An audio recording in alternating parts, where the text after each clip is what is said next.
بسم الله الرحمن الرحيم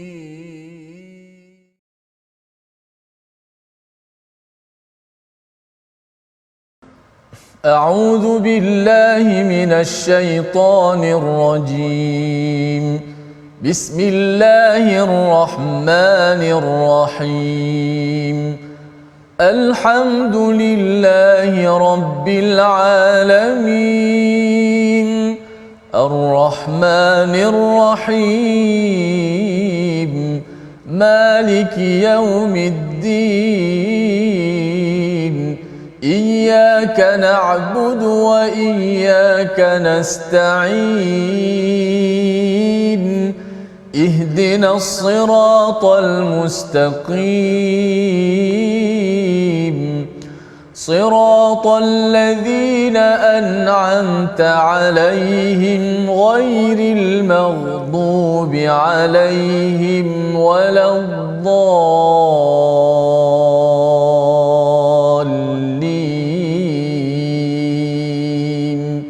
آمين. صدق الله العظيم. إن الحمد لله نحمده ونستعينه ونستغفره ونعوذ بالله من شرور أنفسنا ومن سيئات أعمالنا من يهده الله فلا مضل له ومن يضلله فلا هادي له أشهد أن لا إله إلا الله وحده لا شريك له وأشهد أن محمدا عبده ورسوله رب اشرح لي صدري ويسر لي أمري واحلل عقدة من لساني يفقه قولي أما بعد السلام عليكم ورحمة الله وبركاته. Apa khabar tuan-tuan dan puan-puan di luar sana? Saya berdoa pada Allah Subhanahu Wa Taala agar tuan-tuan dan puan-puan sentiasa berada dalam keadaan sihat walafiat. InsyaAllah pada hari ini kita akan mentadabbur halaman yang ke-564 ya, 564 ya. Jadi tuan-tuan, saya nak mohon tuan-tuan kalau boleh daripada awal lagi bolehlah membuka muka surat ataupun halaman 564. Jadi insya-Allah melalui sesi tadabbur kita sebentar nanti harapnya insya-Allah akan menenangkan ya hati tuan-tuan dan puan-puan kerana tidak dinafikan Allah Subhanahu Wa Taala menyebut alladzina amanu wa tatma'innu qulubuhum bidzikrillah ala bidzikrillah tatma'innul qulub. Di mana orang-orang yang beriman hati mereka akan tenang bila mana mengingati Allah Subhanahu Wa Taala. Dan apakah cara yang lebih besar untuk mengingati Allah daripada kita mentadabbur ayat Al-Quran. Jadi insya-Allah moga dengan tadabbur kita pada hari ini akan hati tuan-tuan akan berasa dengan lebih tenang insya-Allah taala. Jadi alhamdulillah pada hari ini saya ditemani oleh Al-Fadhil Ustaz Tirmizi. Assalamualaikum Ustaz. Waalaikumsalam. Apa khabar Ustaz? Baik Dr. Sihat. Sihat. Alhamdulillah. Hari ini penghujung surah Al-Mulk ya Ustaz kita ni. Masya-Allah tabarakallah. Menarik penghujung surah Al-Mulk ni dia cerita tak tahulah kalau saya pengalaman saya surah Al-Mulk ni memang surah yang kita biasa baca. Ya. Kan? Jadi bila kita nak mentadabbur, nak mentafsirkan tu dia rasa ada keseronokan dekat situ. Masya-Allah. Ada keseronokan lah. Betul. Kan macam mana pengalaman Ustaz dengan surah Al-Mulk ni? Betul Ustaz, bila sebut surah Al-Mulk, surah yang kita kata ramai di kalangan masyarakat kita yang menghafal surah ini. Ya. Maka bila dah menghafal, lepas tu dah dapat tahu terjemahan pula, dapat tadabbur pula, jadi makin kuat untuk dapat beramal tu. Makin kuat berbanding yang tak kena dengan tagline kita tu, baca faham amal tu. Allah. Alhamdulillah. Terima kasih Ustaz. Jadi alhamdulillah tuan-tuan, jadi kita mulakan majlis ilmu kita dengan doa ringkas. Allahumma 'allimna ma yanfa'una wanfa'na bima 'allamtana wazidna ilma. Dan tuan-tuan jangan lupa untuk like dan share Facebook kita kerana kebaikan yang kita dapat hari ini perlulah dikongsi bersama dengan orang-orang yang lain ya. Jadi sebelum kita pergi dengan lebih jauh kita lihat terlebih dahulu sinopsis untuk halaman yang ke-564 sinopsisnya kalau tuan-tuan boleh lihat. Yang pertama adalah akibat bagi orang yang mendustakan hari kiamat, iaitu ayat yang ke-27. Yang kedua, kematian orang mukmin tidak akan membantu orang kafir. Macam mana tu? Kita akan lihat sebentar lagi. Yang kedua, yang ketiga adalah kesempurnaan agama dan akhlak Nabi Muhammad sallallahu alaihi wasallam. Dan yang keempat adalah budi pekerti yang hina orang-orang kafir. Ya, insya-Allah kita akan bincangkan semua ini sebentar lagi. Jadi sebelum kita pergi mentadabbur, seperti biasa kita hendak mendengar dahulu bacaan Al-Fadhil Ustaz. Ustaz nak mohon Ustaz tolong baca daripada ayat yang ke-27 sehinggalah ayat yang ke-30 Ustaz. Silakan. Baik, alhamdulillah, terima kasih Fadil Dr. Muhammad Arif Musa selaku pentadabbur kita, penonton-penonton, sahabat-sahabat Al-Quran yang saya kasih sekalian. Alhamdulillah, syukur kepada Allah Subhanahu Wa Taala. Kita terus masuk hujung surah Al-Mulk, untuk melengkapkan surah ini daripada ayat ke-27 hingga ke-30. Sama-sama kita baca.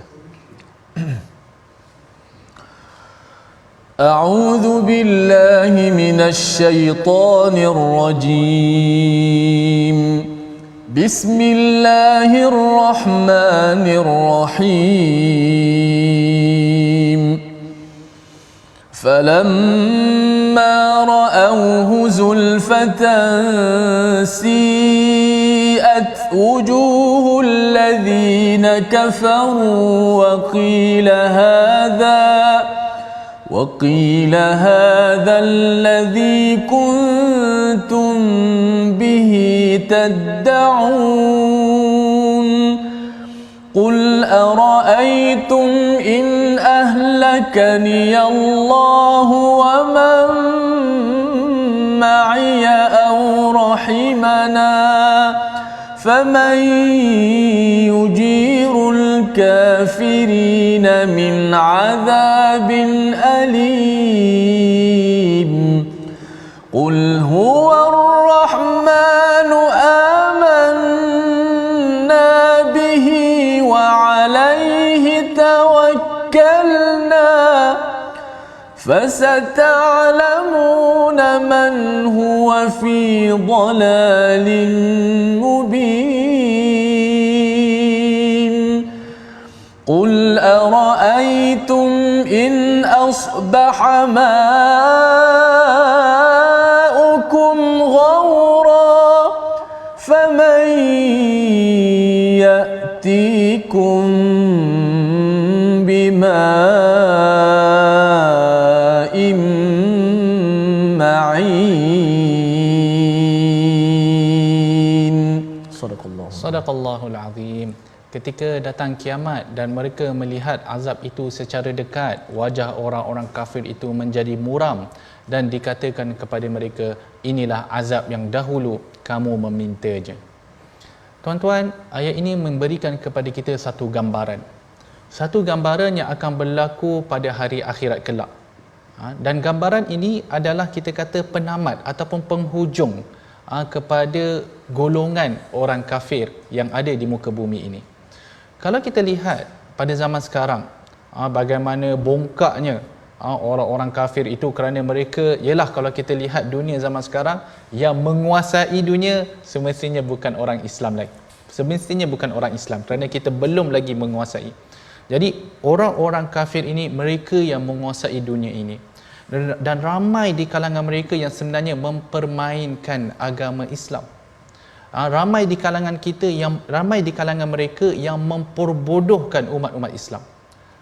Dan mereka kadang-kadang berkata dengan secara mengejek-ejek kepada orang-orang Islam. Kalau kita lihat ayat yang ke-27, tuan-tuan. Kalau kita lihat terlebih dahulu ayat yang ke-26 dan ayat yang ke-25 pada halaman yang ke-563, kita boleh lihat bagaimana orang-orang kafir pada zaman Nabi SAW dan juga berterusan sehingga ke zaman ini, di mana Allah menyebut di dalam ayat yang ke-25, wa yaquluna mata hadzal wa'du in kuntum sadiqin, dan mereka mengatakan, bilakah janji ini, iaitu kiamat, bilakah ancaman ini, jikalau kamu adalah dari kalangan orang yang benar. Maka ayat yang ke-26 Allah berfirman, qul innamal ilmu indallah wa innama ana nadhirum mubin. Katakanlah, sesungguhnya ilmu tentang kiamat itu adalah di sisi Allah dan aku hanyalah seorang pemberi peringatan. Jadi kita boleh nampak di situ bagaimana sikap orang kafir terhadap janji-janji yang Allah berikan.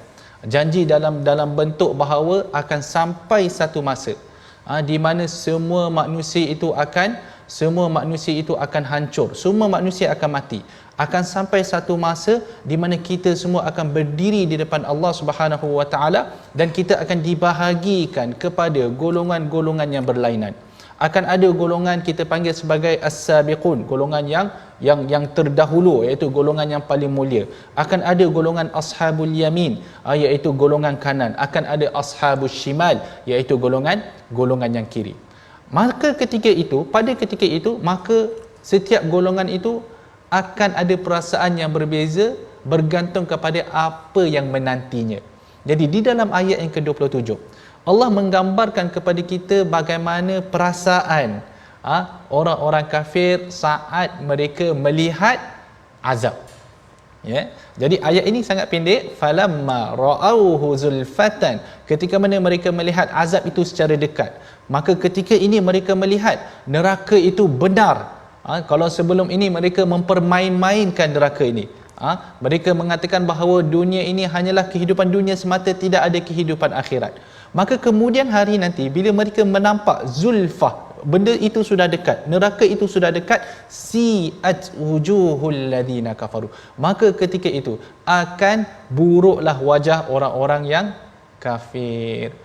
Kerana perasaan yang mereka rasa pada ketika itu sehingga ia terzahir pada wajah mereka, dan dikatakan juga kepada mereka waqila hadzal ladzi kuntum bihi tad'un, dan inilah azab yang dahulu kamu memintanya.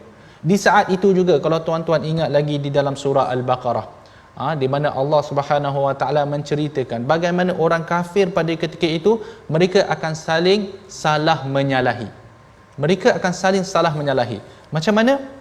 Di dalam Al-Baqarah ada disebutkan idz tabarra alladhina tubi'u minal ladhina taba'u wa ra'awul 'adzab wa taqatta'at bihimul asbab.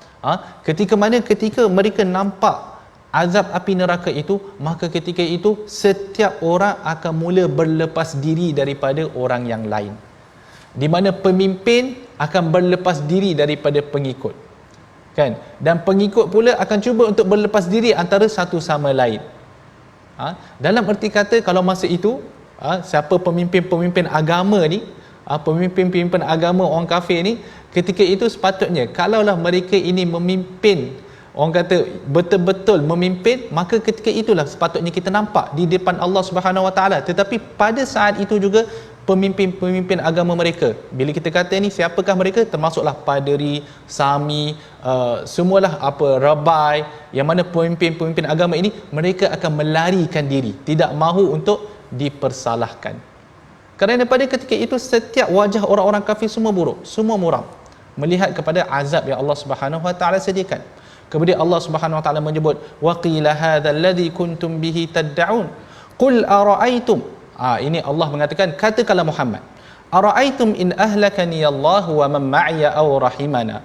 Katakanlah Muhammad, tahukah kamu jika Allah mematikan aku dan orang-orang yang bersamaku, atau kami beroleh rahmat, faman yujirul kafirina min azabin alim, lalu siapa yakin dapat melindungi orang-orang kafir daripada azab yang pedih.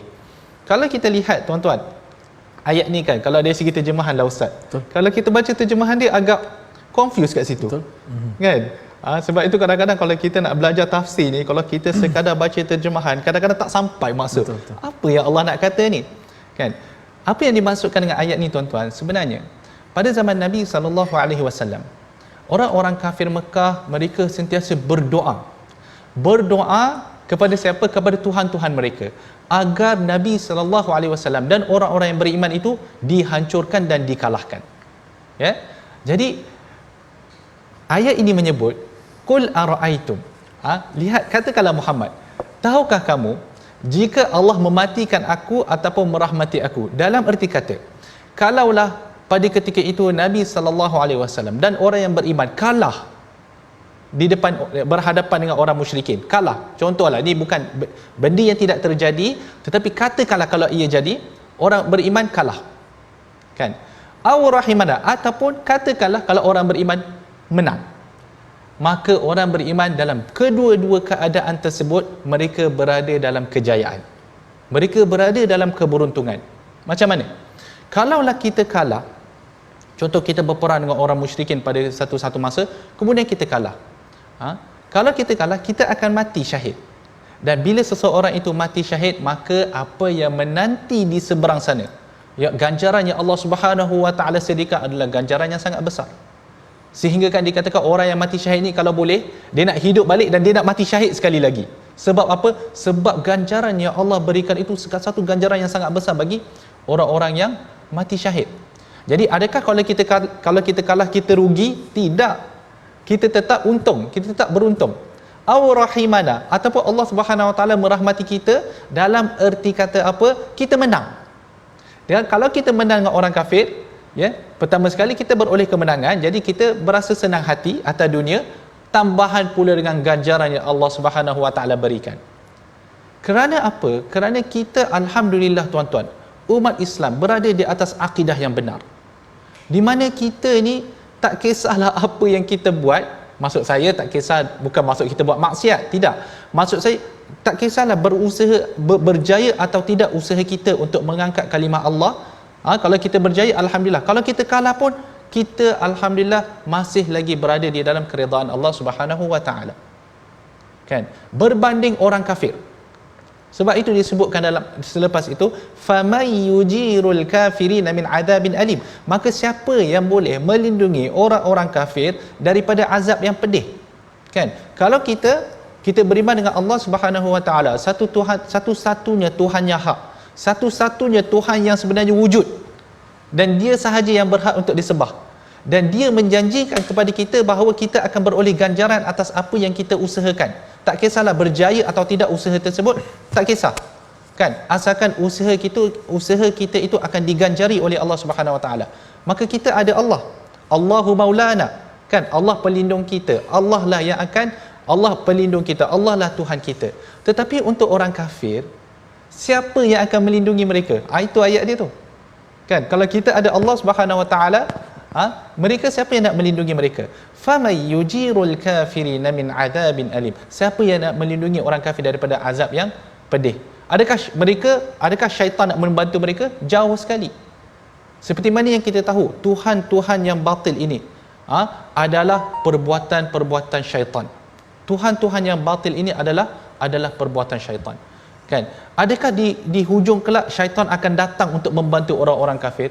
Jauh sekali tuan-tuan. Bahkan syaitan akan melarikan diri. Dia orang pertama lari diri dulu. Kan? Kalau tuan-tuan ingat dalam kisah perang Badar, pernah diriwayatkan, ada disebutkan di dalam kitab-kitab tafsir, bagaimana syaitan ni dia menjelmakan diri dia sebagai seorang manusia, Ustaz. Ada disebutkan dalam kitab sirah.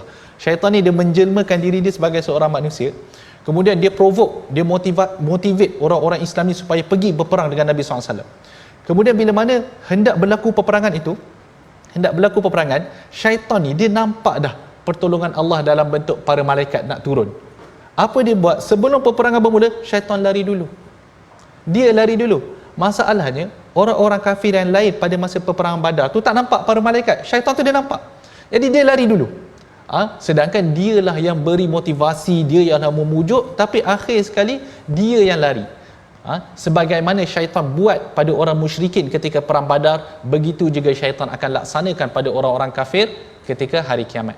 Dia akan melarikan diri, walaupun sebenarnya semua benda yang berlaku kekufuran ni dia yang initiatekan, dia yang memotivasikan, dia yang tunjuk jalan, tapi akhir sekali dia akan lari. Sebab tu Allah Subhanahu Wa Taala menyebut faman yujirul kafirina min adabin alim.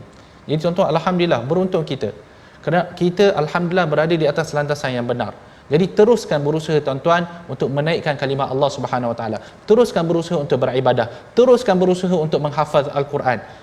Teruskan berusaha untuk jaga solat 5 waktu. Insya-Allah Allah Subhanahu Wa Taala akan memberikan kepada kita ganjaran yang besar.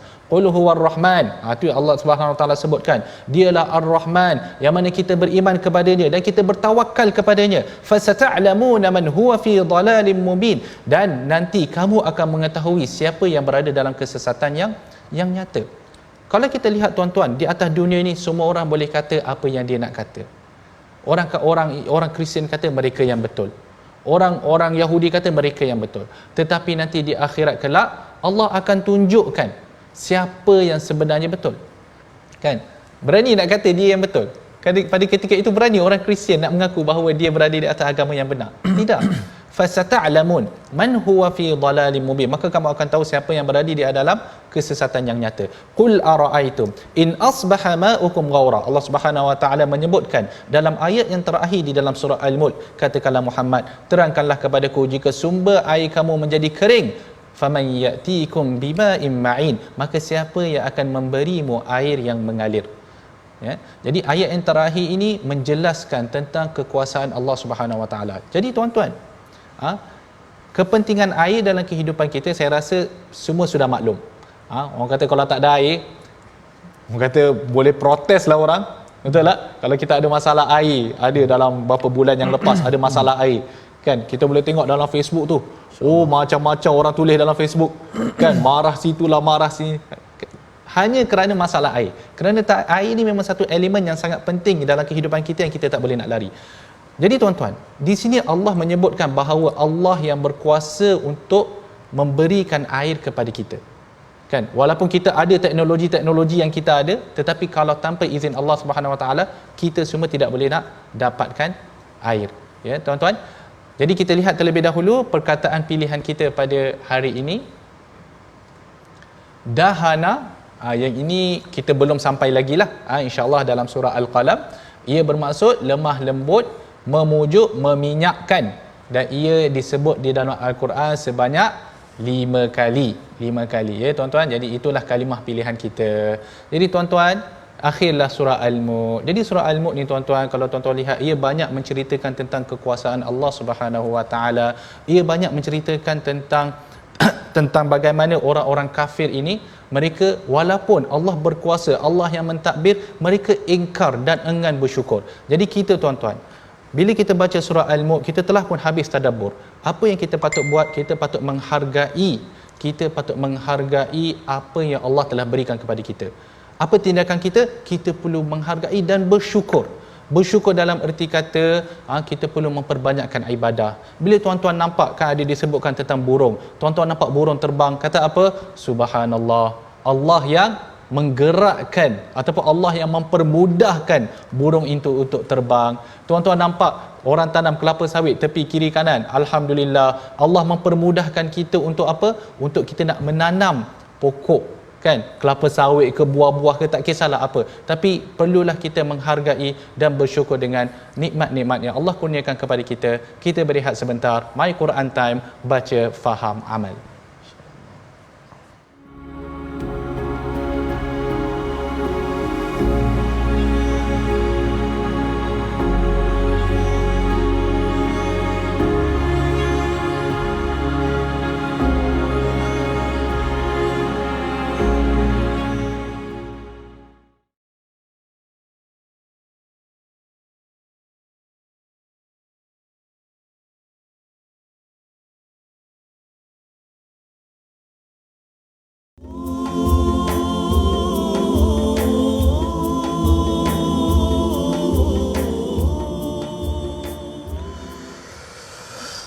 Bismillahirrahmanirrahim.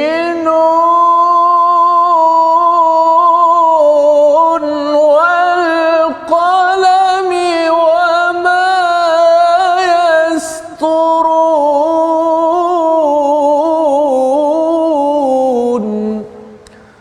Dengan nama Allah yang Maha Pemurah lagi Maha Penyayang. Nun, demi pena dan apa yang mereka tuliskan. Sadaqallahul Azim. Ia sebahagian daripada ayat yang pertama, ayat pertama daripada surah yang akan kita masuk sebentar nanti. Kita dah mengembara surah yang baru, masuk pada surah yang baru. Sudah pasti ayat yang berbeza, struktur ayat berbeza dan penceritaannya walaupun berbeza, mungkin ada kaitan di antara hujung surah dan awal surah. InsyaAllah bersama dengan Ustaz Dr. Muhammad Arif sebentar nanti. InsyaAllah sebelum kita pergi lebih jauh, terima kasih sekali lagi saya ucapkan kepada penonton-penonton, pencinta Al-Quran yang sentiasa tidak jemu-jemu dengan Al-Quran. Benarlah orang yang hatinya bersih sebagaimana dikatakan oleh Sayyidina Osman bin Affan, sudah pasti dia tidak pernah rasa kenyang, rasa cukup dengan Al-Quran. Makin dibaca, makin diulang, banyaknya ilmu dan kebaikan manfaat yang kita dapat. Inilah kitab yang sangat berkat. Baik, kita mengaji sikit tajwid dan juga pada ayat yang pertamalah yang kita fokuskan nanti. Cuba lihat di slide yang kita sediakan. Sempurnakan bacaan huruf pembukaan surah pada surah ini, itu surah Al-Qalam, yang mana ini adalah huruf pembukaan surah yang terdiri daripada satu huruf sahaja. Dia ada beberapa lah, antaranya Qaf. Dan ini adalah surah yang ada satu huruf saja. Memanglah memperlihatkanlah kemukjizatan Al-Quran, iaitu kita baca, kita menyebut namanya. Kita tak baca baris, jangan pula baca na, jangan baca ni, nu, tak ada. Tapi kita menyebut nama huruf itu, itulah nun. Ejaan ada nun, waw, nun. Maka kita baca dengan menyebut namanya dan dipanjangkan sebanyak 6 harakat. Jadi mak lazim lah. Okay? So kita baca nun, nun, 6 harakat begitu. Kalau nak sambung pun nun wal qalami wa ma yasturun. Mana diizharkan, dijelaskan mati nun ni kerana dia adalah huruf, kita sebut huruf yang dipisahkan, terpotong huruf muqatta'ah. Kita menyebut nama huruf itu dan dimatikan nun di hujung itu, kemudian kita sambung pada wal qalami. Kalau tak nak sambung pun kita boleh wakaf di situ, nun wal qalami wa ma yasturun. Cuma jangan baca begini, didengung awal-awal 6 harakat tu didengung. Nun, dia dah dengung 6 harakat. Tak ada dengung 6 harakat, dengung tak ada panjang sampai macam tu. Yang panjang tu mat, waw tu, nun, waw, nun. Nu panjang waw dulu. Nu, tu suara daripada rongga kita punya suara tempat huruf mat kan. Nu, cukup je 6 harakat, kita pun matikan di hujung dengan nun. Okey. Sekali lagi. Bismillahirrahmanirrahim. Nun wal qalami wa ma yasturun. Wallahu alam. Sila Doktor. Alhamdulillah. Surah pasti surah baru ni. Itulah alhamdulillah surah Al-Qalam surah Al-Qalam. Saya tertarik dengan perbincangan ustaz tentang nun tu. Sebenarnya kalau kita lihat dalam Al-Quran ya ustaz, huruf-huruf macam ni lah yang sebenarnya menekankan bahawa Al-Quran itu perlu dipelajari daripada guru. Allah. Sebab apa? Sebab nun ni tak ada baris. Tak ada baris. Dia tak ada baris. Betul juga ustaz kata nak baca na ke, nak baca ni ke, nak baca macam ni. Contoh ya ustaz, saya bagi kalau Toha kan. Tak ada baris juga. Betul. Jadi nak baca teh ke?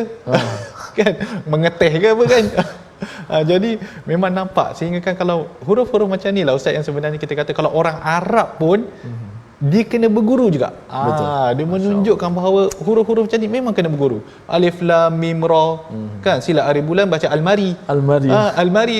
Itulah dia. Jadi kepentingan huruf muqatta'ah ataupun huruf tahajji ya. Ustaz. Terima kasih ustaz. Satu penerangan yang sangat baik. Okey. Alhamdulillah tuan-tuan, kita masuk pada surah yang baru, iaitu surah Al-Qalam. Surah bukan Al-Qalam. Saya kena sebut betul tu. Kan kalau terlebih mat kan ustaz tegur saya pula kan. Jangan sebut Al-Qalam, cakap Al-Qalam. Al-Qalam ya. Okay. Bismillahirrahmanirrahim. Nun wal qalami wa ma yasturun. Iaitu nun dan pena serta apa yang mereka tuliskan. Okey ustaz, sebelum kita pergi dengan lebih mendalam, sebenarnya saya nak dengar terlebih dahulu bacaan dia sebenarnya ustaz. Saya nak tadabbur ni teringat kalau tak dengar dia tak boleh datang tadabbur. Tadabbur tu tak boleh datang ustaz. Jadi minta ustaz tolong bacakan dulu ustaz. Okey, baik. Tafadhal. Baik, terima kasih doktor. Di atas mukadimah awal dari surah Al-Qalam ini, ataupun banyak orang sebut surah Nun je ustaz. Surah Nun. Bolehkah disebut nama sebagai surah Nun juga? Adakah nama dia selain daripada Al-Qalam? Wallahu alam. Yang ni saya kena semak dulu. Mungkin ada kebiasaannya ada satu-satu surah itu akan ada nama-nama yang berlainan. Jadi di sini tapi yang paling masyhurnya yang kita pakai adalah surah Al-Qalam. Okey, terima kasih doktor. Kita nak baca daripada ayat pertama hingga ayat 15 surah Al-Qalam. A'udzu billahi minasy syaithanir rajim. بسم الله الرحمن الرحيم نون والقلم وما يسطرون ما أنت بنعمة ربك بمجنون وإن لك لأجرا غير ممنون وإنك لعلى خلق عظيم فستبصر ويبصرون بأيكم المفتون إن ربك هو أعلم بمن ضل عن سبيله وهو أعلم بالمهتدين فلا تطع المكذبين ودوا لو تدهن فيدهنون ولا تطع كل حلاف مهين ولا تطع كل حلاف مهين هماز مشاء بنميم مناع للخير معتد أثيم عتل بعد ذلك زنيم أن كان ذا مال وبنين إذا تتلى عليه آياتنا قال أساطير الأولين صدق الله العظيم. Sadaqallahul Azim. Nun. Demi pena dan apa yang mereka tuliskan. Dengan kurniaan Tuhanmu, engkau Muhammad bukanlah orang yang gila, dan engkau pasti mendapat pahala yang besar yang tidak akan putus-putus, dan sesungguhnya engkau memiliki akhlak yang mulia. Jadi alhamdulillah tuan-tuan, seperti mana yang kita sebutkan tadi, kita dah masuk dalam surah yang baru, iaitu surah Al-Qalam, ataupun seperti yang disebutkan oleh ustaz tadi, kadang-kadang disebut juga oleh para ulama sebagai surah Nun, tafsir surah ataupun surah Nun lah. Dia ambil ayat depan tu, surah Nun. Jadi ini adalah antara surah yang dimulakan dengan apa yang kita panggil sebagai huruful muqatta'ah ataupun hurufut tahajji. Dan makna untuk Nun tu Ustaz, panjang cerita dia. Kalau kita lihat dalam kitab-kitab tafsir, jadi ada banyak perbincangan tentang apa yang dimaksudkan dengan Nun. Ada setengah ulama yang mengatakan maksud dia ini adalah apa yang hanya Allah sahaja yang tahu. Wallahu a'lam. Ada setengah ulama pula mereka akan cuba untuk mentafsirkan apa yang dimaksudkan Nun tersebut. Ada yang mengatakan ia adalah ikan, ada yang mengatakan dia adalah lauh kayu, ada macam-macam lah, ya. Tetapi antara pendapat yang menarik yang kita boleh dapat adalah Nun ni dia adalah, kalau kita cakaplah ada maksud ke ataupun tidak ada maksud ke, Nun ini satu cara untuk menarik perhatian orang Arab. Tu dia. Kan? Sebagai contoh, kalaulah orang Arab mendengar Nun, mereka akan tertanya-tanya, apa ni? Apa ni? Apa benda ni? Wal qalami wama yasturun. Jadi bila kita Allah Subhanahu wa taala menggunakan Nun, Taha, Alif Lam Mim, gaya ataupun kita kata gaya percakapan ini menarik perhatian mereka yang mendengar. Kemudian Allah Subhanahu wa taala bersumpah wal qalami wama yasturun. Qalam dan pena ataupun pen dan apa yang mereka tuliskan. Menarik ya tuan-tuan. Allah Subhanahu wa taala biasanya akan bersumpah dengan benda yang besar. Wasyamsi waduhaha. Kan? Banyak wadduha. Jadi Allah bersumpah dengan benda-benda yang besar. Tetapi di dalam ayat ini Allah bersumpah dengan pen dan juga apa yang ditulis. Menunjukkan apa tuan-tuan? kita menunjukkan bahawa pen itu adalah satu kuasa yang besar. Pen itu mempunyai implikasi yang besar. Kerana itulah, hanya kerana pen, kadang-kadang kita tulis maklumat, dia boleh membawa kepada perubahan yang besar. Ya, sebab itu para ulama juga menyebutkan bila mana Allah bersumpah dengan pen dan apa yang ditulis, ini menunjukkan kepada kekuatan penulisan. Kekuatan penulisan. Kerana itu para ulama yang terdahulu mereka banyak mengarang kitab. Dan subhanallah, kitab-kitab mereka ini yang sampai kepada kita. Dan ada setengah kitab ni ustaz, kita boleh katakan ustaz, kitab ni dah 1000 tahun lebih. Kan, contoh Al-Imam At-Tabari rahimahullah meninggal wafat pada tahun 300 Hijrah. Kita sekarang dah 1400 Hijrah. Jadi kitab ini dah berumur 300 ataupun 1100 lebih. Masya-Allah. 1100 tahun lebih. Dan kita masih lagi membaca penulisan dia. Dan kita faham apa yang dituliskan oleh Al-Imam Muhammad Ibn Jarir At-Tabari. Kan? Jadi pen ini mempunyai satu implikasi yang besar. Kalau digunakan pada benda yang betul, maka betullah dia. Kalau digunakan untuk benda yang salah, maka salahlah dia. Jadi kerana itu kita perlu berhati-hati dalam apa yang kita tuliskan tuan-tuan, di dalam platform social media. Jangan disebabkan kita apa yang kita tulis, kita membawa orang ke arah maksiat. Jangan kerana apa yang kita tulis, orang akan tertipu, orang akan menjauhi agama. Jangan. Jadi berjaga-jaga dengan apa yang kita tulis. Ya, kerana setiap daripada kita bertanggungjawab atas apa yang kita katakan ataupun apa yang kita sampaikan. Ma anta bi ni'mati rabbika bimajnun. Kamu wahai Muhammad, dengan kurniaan Tuhanmu tidaklah kamu adalah orang yang gila. Kalau kita lihat ayat ni, kita perlu faham pada zaman dahulu Nabi SAW, baginda dituduh macam-macam oleh orang-orang musyrikin Makkah. Antara apa yang dituduh adalah mereka menuduh Nabi SAW sebagai sahir, orang sihir, orang itu tukang sihir.